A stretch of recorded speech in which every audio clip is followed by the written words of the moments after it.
Hello student, आज हम English grammar के एक बहुत इम्पॉर्टेंट टॉपिक पे बात करने वाले हैं जिसे हम अल्फ़ाबेट के नाम से जानते हैं।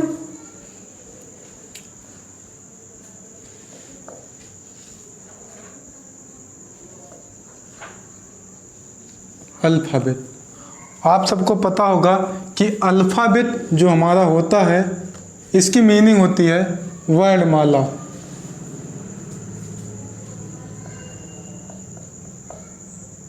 वर्णमाला मतलब अक्षरों का एक ग्रुप होता है जिसे कहा जाता है वर्णमाला यानी अल्फ़ाबेट।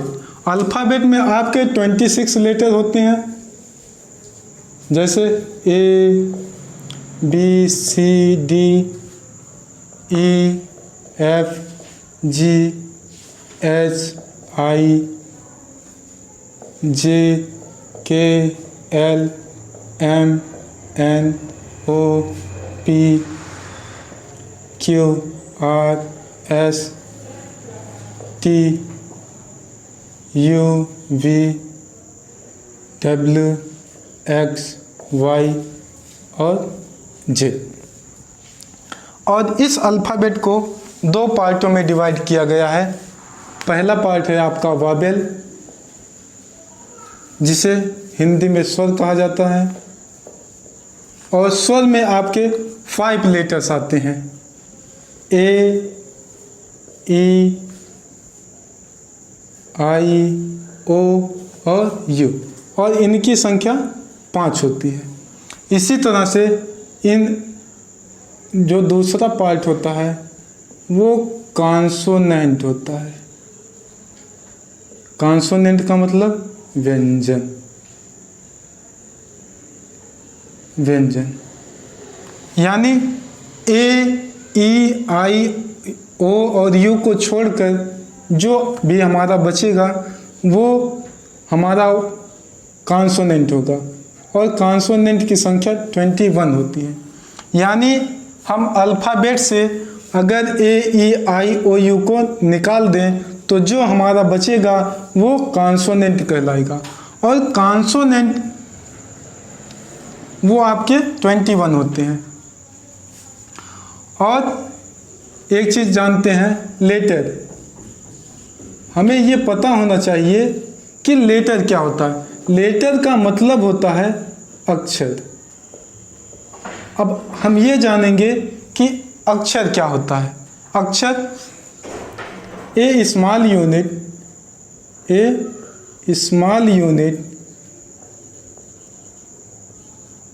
Of the language.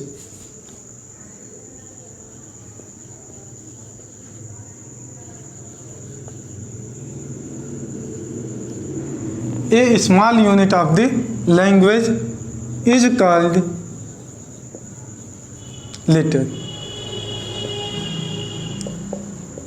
कहने का मतलब ये है कि भाषा की सबसे छोटी इकाई को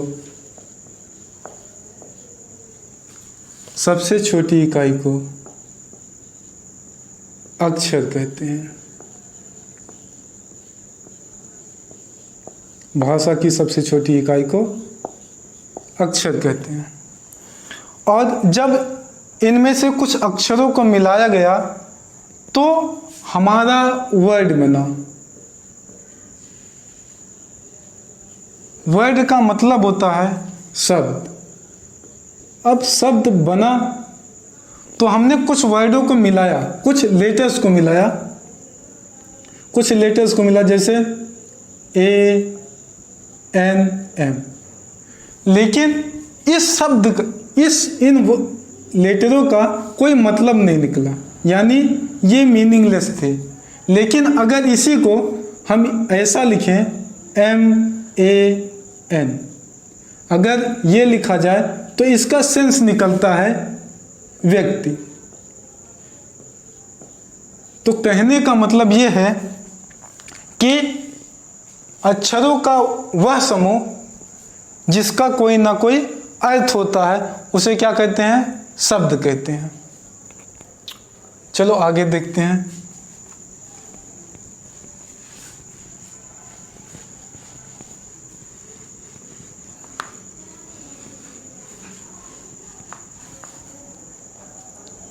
वर्ड।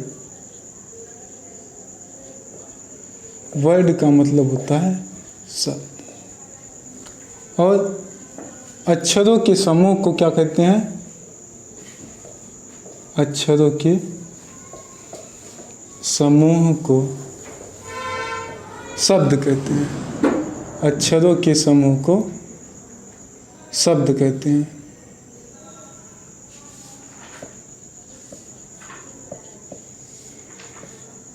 अक्षरों के समूह को शब्द कहते हैं, जिसका कोई ना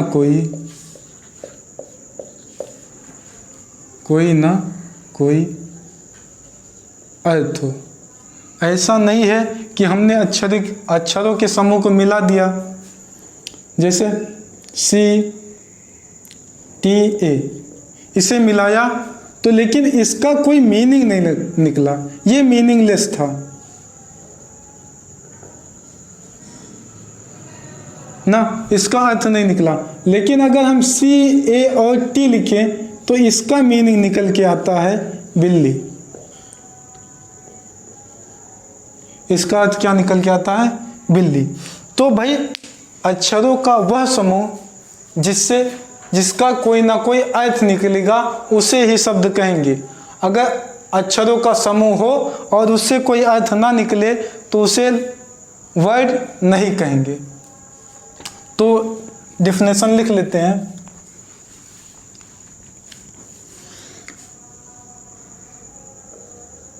ए group of letter, a group of letter is called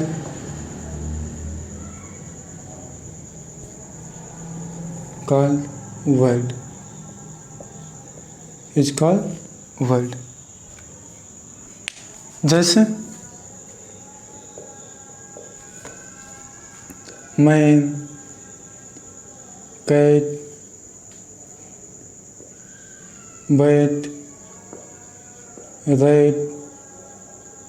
तो कहने का मतलब ये है इन सब का कोई ना कोई सेंस निकल रहा है, इसलिए इन्हें वर्ड कहा गया। अगर कोई इनका मीनिंग नहीं निकलता है तो इन्हें वर्ड नहीं कहेंगे। तो जब हमने कुछ वर्डों को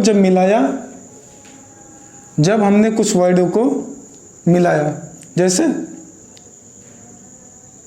Ram is a good boy,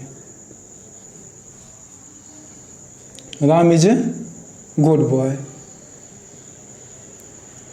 तो ये वर्डों का समूह हुआ। हमने कुछ वर्डों को मिलाया और ये वर्डों का समूह बना, और इस वर्ड के समूह को एक नाम दिया गया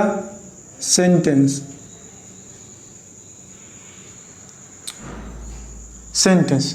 तो अब अगली जो हमारी टॉपिक है वो सेंटेंस है, और हम इसके बारे में जानकारी प्राप्त करेंगे।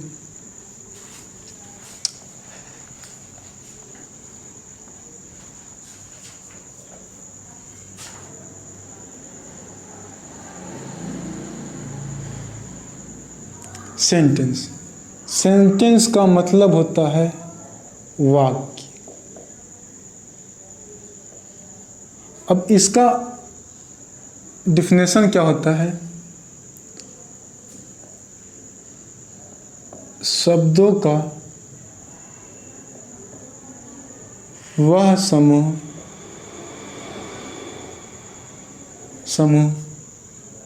शब्दों का वह समूह जिससे पूर्ण भाव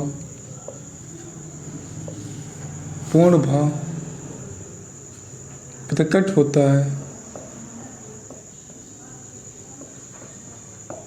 उसे वाक्य कहते हैं।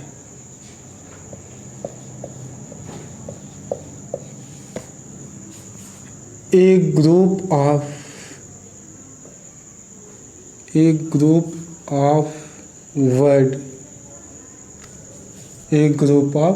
word which makes a complete sense.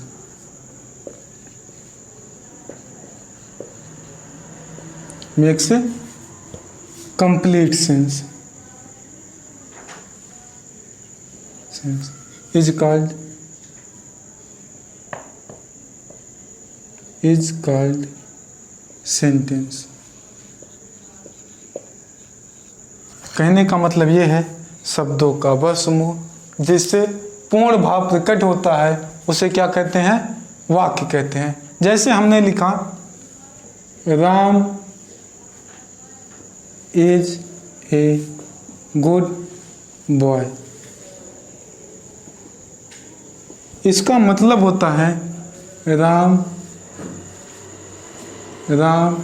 एक अच्छा लड़का है। राम एक अच्छा लड़का है। राम एक अच्छा लड़का है। यदि हम इन्हीं वर्डों के समूह को कुछ इस तरह से लिखें, जैसे is a boy good Ram ना, तो सेंटेंस होने के लिए ये जरूरी है कि जो वर्ड लिखे जाएं वो एक व्यवस्थित क्रम से लिखे जाएं। कहने का मतलब एक सिस्टम हो, एक सिस्टम से लिखे जाएं।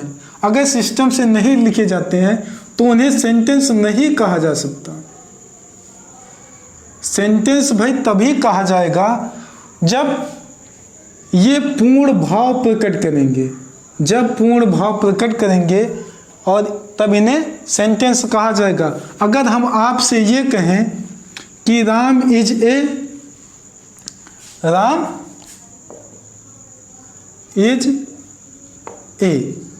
तो भाई राम एक, इसका राम का मतलब राम इज मिस है, ए मिस एक, तो भाई ये भी तो वर्ड का समूह है, लेकिन इसे सेंटेंस नहीं कहा जा सकता। सेंटेंस उसे कहा जाएगा जिसका पूर्ण भाव प्रकट होगा, जिससे पूर्ण भाव प्रकट होगा उसे सेंटेंस कहेंगे। अगर पूर्ण भाव प्रकट नहीं होगा तो उसे सेंटेंस नहीं कहेंगे। एक दूसरा एग्जांपल लेते हैं, जैसे ही गुड ए बॉय इज, तो ये क्या है? एक ग्रुप ऑफ वर्ड है, एक ग्रुप ऑफ वर्ड, ये शब्दों का समूह तो है, लेकिन इसे सेंटेंस नहीं कहा जा सकता। इसे सेंटेंस नहीं कहा जा सकता। यह सेंटेंस नहीं है। सेंटेंस वो है जिससे पूर्ण भाव प्रकट होगा।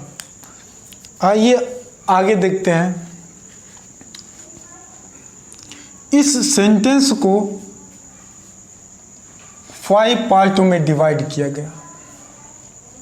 इस सेंटेंस को जो था वो 5 पार्टों में डिवाइड किया गया, जिसमें से पहला आपका सेंटेंस था वो था असर्टिव।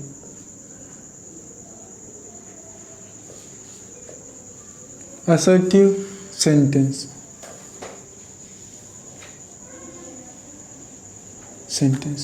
सेकंड आपका है इंट्रोगेटिव सेंटेंस।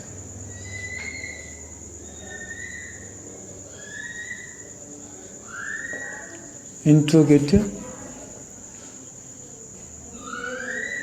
सेंटेंस। आपका थर्ड है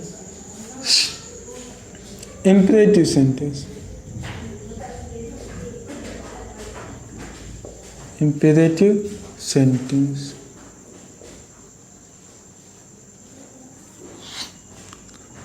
फोर्थ आपका है ऑप्टेटिव सेंटेंस।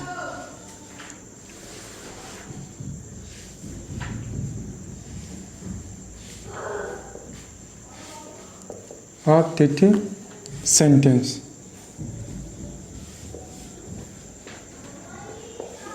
और आपका 5 नंबर है एक्सक्लामेटरी सेंटेंस।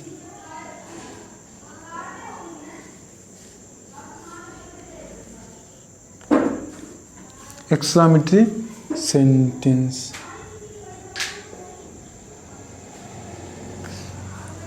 इंट्रोगेटिव सेंटेंस का मतलब प्रश्नवाचक वाक्य।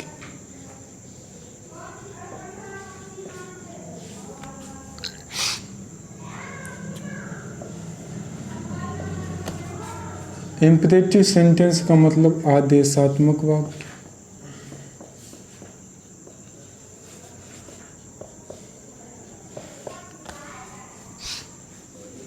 ऑप्टेटिव का मतलब इच्छा सूचक वाक्य।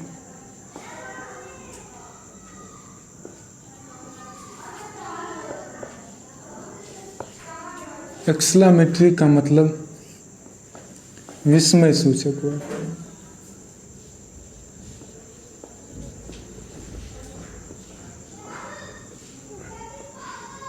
इसमें सूचक। और हमारा असर्टिव सेंटेंस था कथनात्मक वाक्य।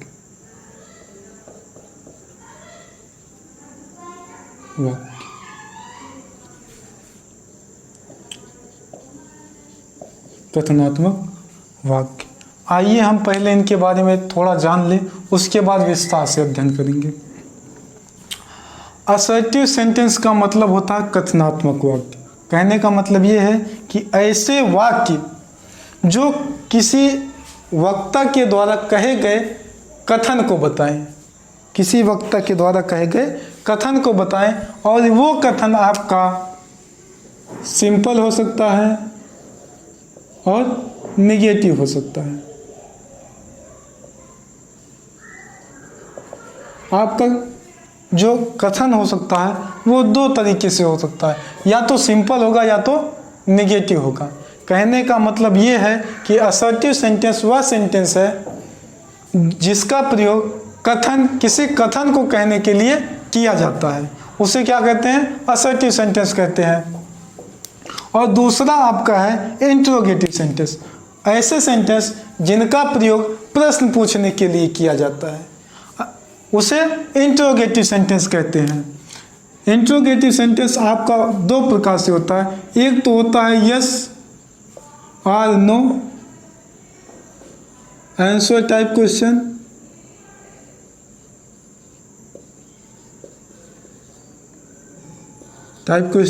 और सेकेंड होता है आपका WH type question, WH answer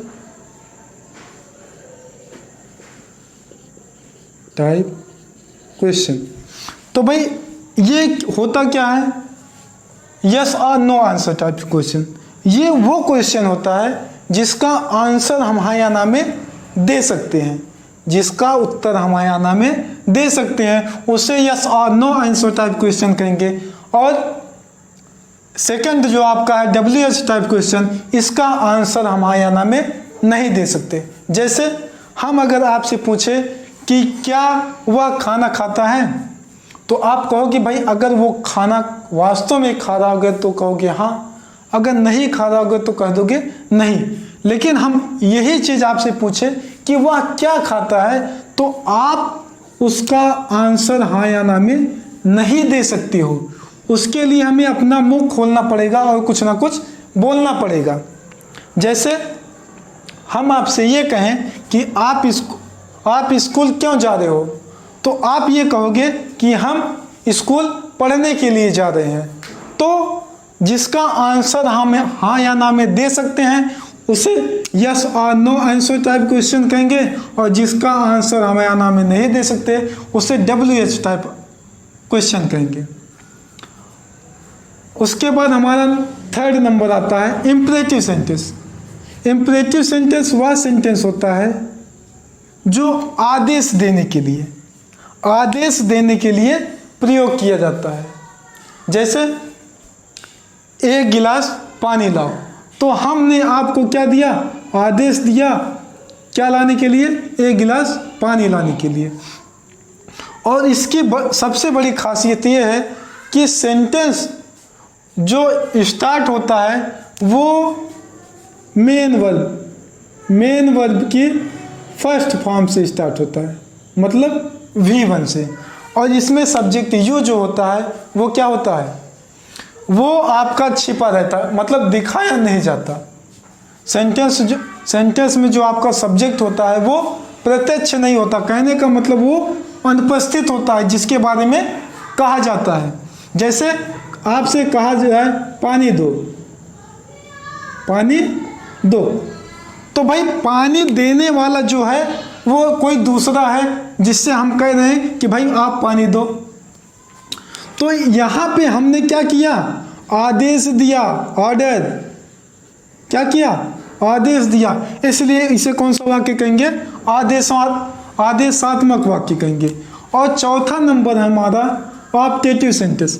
optative sentence का मतलब होता है इच्छा सूचक वाक्य। अब हम अपनी इच्छा से क्या कर सकते हैं, या तो हम किसी को आशीर्वाद दे सकते हैं, या श्राप दे सकते हैं, या किसी से प्रार्थना कर सकते हैं। इसके अलावा भी हम कई चीज़ें कर सकते हैं। तो कहने का मतलब ये है कि वह सेंटेंस जिसमें हम अपनी मन की भावना को व्यक्त करने के लिए प्रयोग करते हैं उसे क्या कहते हैं, ऑप्टेटिव सेंटेंस, इच्छा सूचक वाक्य। और अगला हमारा सेंटेंस जो है पांचवा, वो है एक्सक्लेमेटरी सेंटेंस। एक्सक्लेमेटरी सेंटेंस मतलब विस्मय सूचक वाक्य। ऐसा सेंटेंस जिसे कहने से या सुनने से हमारे मन के अंदर विस्मय उत्पन्न हो जाए। जैसे